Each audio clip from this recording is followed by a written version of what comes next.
la mayor obra de ingeniería hecha por el ser humano moderno, el buque Titanic, al que llamaron el insumergible, el que ni Dios podía hundir, se hundió en su primer viaje inaugural.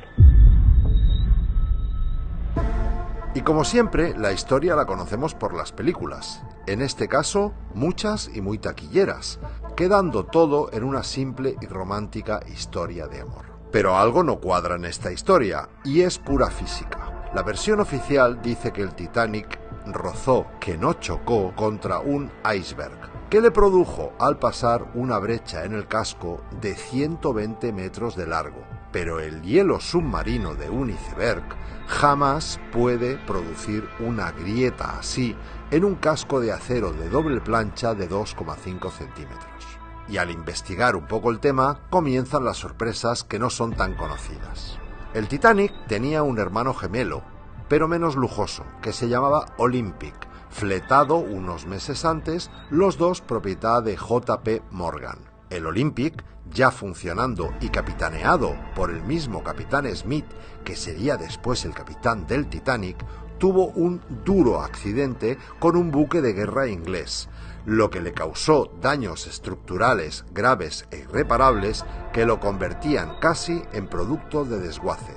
Pero su propietario, J.P. Morgan, no había asegurado el Olympic y tenía que hacerse cargo de la reparación de las dos naves. En Belfast, en 1911, estuvieron los dos barcos juntos en el astillero y en esos meses les cambiaron el nombre a los cascos, añadiendo una cuarta chimenea que no funcionaba y decoraron el Olympic averiado para que suplantara al Titanic. Y en el famoso viaje inaugural salió el Olympic averiado y escorado, haciéndose pasar por el Titanic. Con esto, la compañía de seguros cubrió la operación con $5 millones de la época y el auténtico Titanic siguió navegando bajo el nombre del Olympic hasta 1935. Curiosa historia, ¿verdad? Pero esa no es la única sorpresa, ni mucho menos, porque que 5 días antes que el Titanic salga un buque llamado SS Californian, del mismo propietario, J.P. Morgan, cargado tan solo con mantas y jerseys,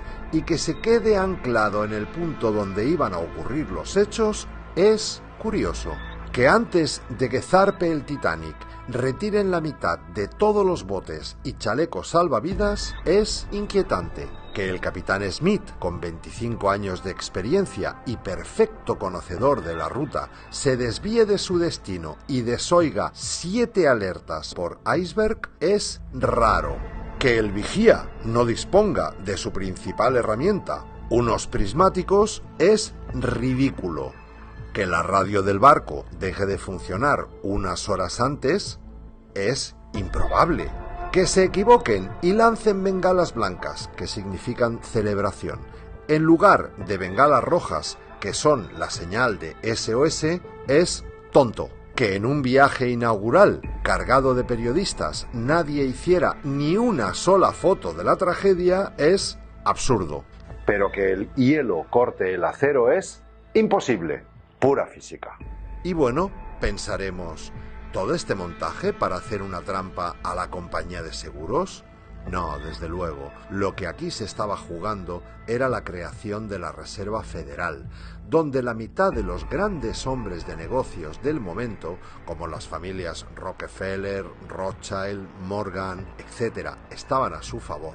Pero la otra mitad, las familias Aston, Guggenheim y Strauss, lo veían como una auténtica locura. Pues bien, los que estaban a favor, como J.P. Morgan, como dueño y a pesar de ser el viaje inaugural de su barco, deciden a última hora no embarcar tanto él como unos 50 amigos suyos y miembros de la naviera, llegando algunos de ellos a dejar sus enseres personales y personal de servicio dentro. Y murieron, casualmente, todos aquellos que estaban en contra de la creación de la Reserva Federal. Al año siguiente, 1913, y sin oposición, se reunieron los banqueros supervivientes y crearon la Reserva Federal.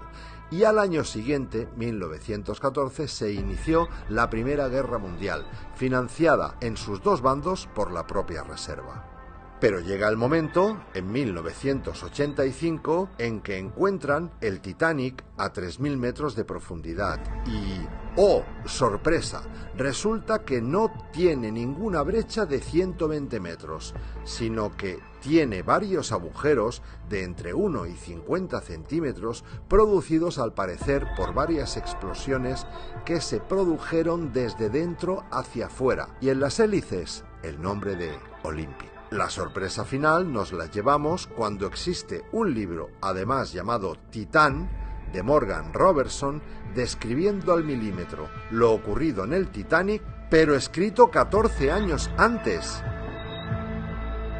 Bueno, a ver si ahora alguna productora se digna a hacernos una película más creíble sobre lo que pasó, a fin de disiparnos las grandes dudas que tenemos todos sobre el hundimiento del Titanic.